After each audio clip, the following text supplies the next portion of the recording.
Disturbing True Scary Stories, the Night Shift at Mercy General. Sarah had been a nurse at Mercy General Hospital for 3 months when she was assigned to the night shift in the psychiatric wing. The pay was better, the hours suited her schedule, and she told herself she could handle anything after surviving nursing school. She had no idea how wrong she was. The psychiatric wing occupied the 4th floor of the old hospital building, a structure that dated back to 1912. Unlike the modern sections of Mercy General, this wing retained its original architecture. Long corridors with high ceilings, heavy doors with small windows, and an oppressive atmosphere that seemed to absorb light rather than reflect it. The fluorescent bulbs flickered constantly, casting shadows that moved when they shouldn't. "You'll be fine," her supervisor, Margaret, assured her during the first night's orientation. Margaret was a stern woman in her 60s who'd worked the psychiatric wing for over 30 years. "Just remember, never engage with the patients after midnight. Medications are distributed at 11. After that, you observe and document. Nothing more." "Why not after midnight?" Sarah asked, following Margaret down the dimly lit corridor. Margaret stopped walking. She turned to face Sarah, her expression grave, because that's when they're not really themselves anymore. "Trust me on this. I've seen what happens when new nurses think they know better." Sarah wanted to ask what she meant, but something in Margaret's eyes told her not to push. Not yet. The first week passed uneventfully.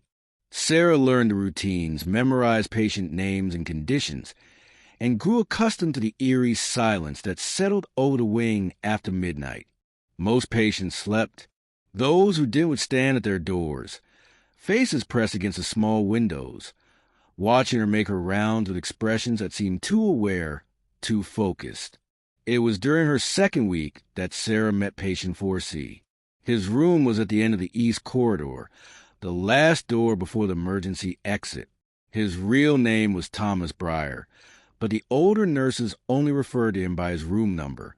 He'd been a patient at Mercy General for 47 years, admitted in 1976 at the age of 19. Now 66, he never spoke, never left his room, and according to his file, suffered from catatonic schizophrenia with violent episodes. "Don't ever go in there alone," Margaret warned. "And for God's sake, don't listen if he talks to you." "I thought you said he doesn't speak," Sarah replied. Margaret's face went pale. "He doesn't. Not during the day." That night, Sarah made her rounds at 12:30 a.m. The corridor was quieter than usual, the typical shuffling and muttering from the rooms absent. Even the flickering lights seemed to have steadied, casting the hallway in a sickly yellow glow. As she approached room 4C, she felt the temperature drop. Her breath misted in front of her face. She told herself it was the old heating system, but her instinct screamed otherwise. The small window in the door was dark. Sarah shone her flashlight through it, expecting to see Thomas asleep in his bed. Instead, he was standing directly on the other side of the door, his face inches from the glass. Sarah gasped and stumbled backward. Thomas didn't move. He simply stared at her with eyes that reflected no light, dark pools that seemed to pull at something deep inside her chest. Then he smiled. "Sarah," he whispered, though the door was thick and should have muffled any sound. His voice was clear, intimate, as if he were standing right beside her. "I've been waiting for you." She ran. Protocol forgotten. Flashlight dropped and rolling across the floor, Sarah ran back to the nurse's station. Her heart hammered against her ribs, and her hand shook so violently she could barely grip the desk. Margaret found her 20 minutes later, still trembling. "He talked to you, didn't he?" Sarah nodded, unable to speak. "What did he say?" "He said my name. He said he'd been waiting for me." "But Margaret, there's no way he could know my name.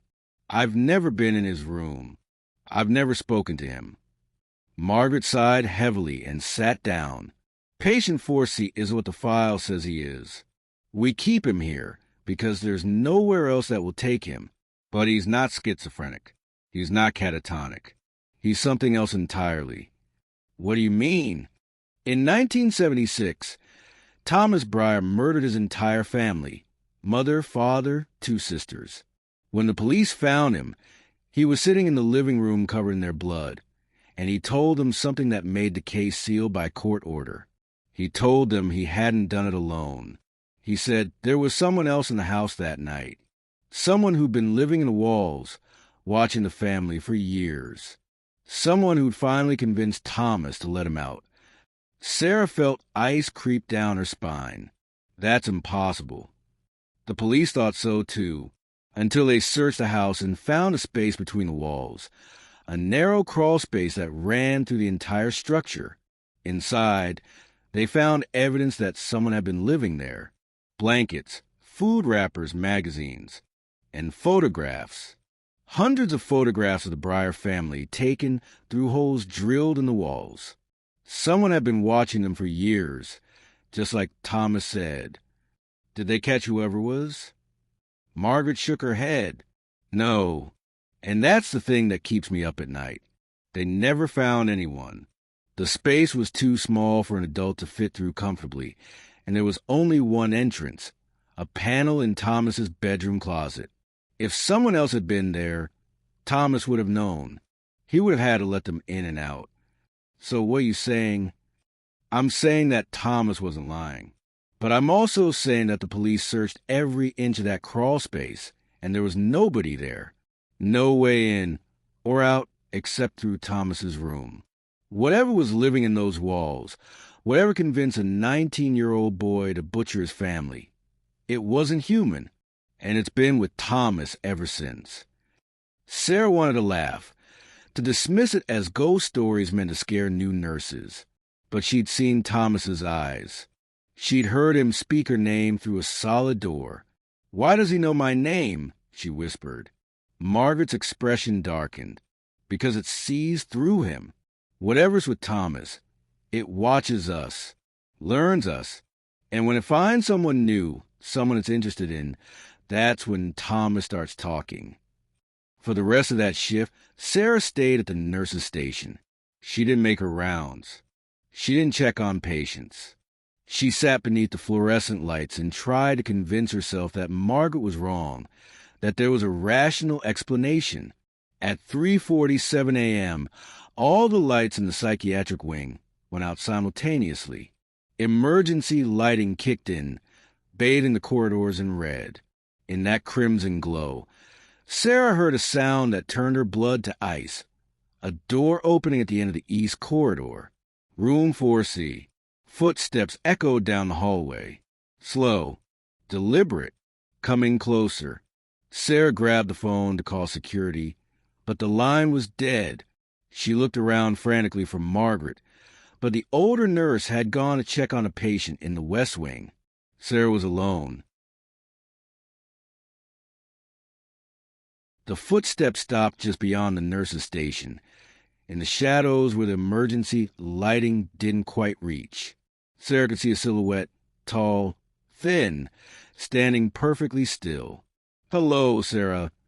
Thomas's voice drifted from the darkness, but it didn't sound like one voice anymore. It sounded like 2 people speaking in perfect unison, overlapping, echoing. "We've been watching you, waiting. You're different from the others. You can see, can't you? You can feel us. Stay back." Sarah managed, her voice breaking. "I've called security. They're coming." Laughter filled the corridor. Not cruel, but amused, almost affectionate. "No, you haven't. We made sure of that. We want to talk to you, Sarah. We want to show you what we showed Thomas. The space between. The place where we live. Would you like to see? Would you like to know what's watching you from inside the walls?" The figure stepped forward into the red light. It was Thomas, but his movements were wrong, too fluid, too graceful, like a puppet controlled by invisible strings. And his eyes, those lightless eyes, held something ancient and hungry. Behind him, Sarah could see the door to room 4C standing open. And beyond it, in the darkness of that room, something moved, multiple somethings, shifting and writhing like shadows given form.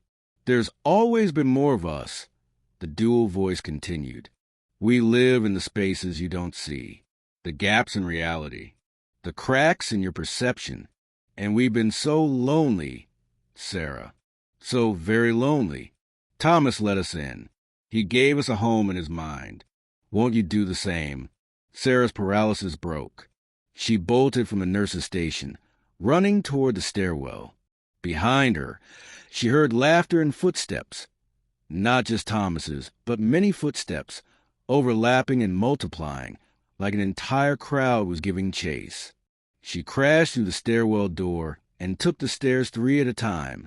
The footsteps followed, echoing in the concrete shaft, multiplying with each floor she descended. By the time she reached the ground level, it sounded like hundreds of feet were pounding down the stairs behind her. Sarah burst into the main hospital lobby, screaming for help. Security guards rushed toward her. Doctors and nurses emerged from rooms. Everyone was shouting, asking what was wrong. But when they checked the stairwell, there was nothing there. When they went to the 4th floor, they found Thomas Breyer asleep in his bed, the door to room 4C locked from the outside, exactly as it should be. Margaret confirmed that the lights had never gone out. All the cameras showed normal conditions throughout the shift. They said Sarah had experienced a panic attack, probably from stress and lack of sleep. They recommended she take a few days off, speak to a counselor, maybe reconsider working night shifts. Sarah quit that morning. She never went back to Mercy General Hospital. But sometimes, late at night in her new apartment, she hears scratching inside the walls. Soft at first, then growing louder. And when she presses her ear against the plaster, she can hear breathing on the other side. Breathing, and whispers in a voice she recognizes. We followed you home, Sarah. We're in the spaces you don't see. And we're so happy you finally let us in. She never told anyone about the small panel she found in her bedroom closet last week. The one that opens into a narrow crawlspace between the walls. The one she knows she should seal up, but can't bring herself to touch. Because every night, she feels the urge growing stronger, the urge to open that panel, to crawl inside, to see what's waiting for her in the space between. Just like Thomas did 47 years ago. Just like she knows she eventually will.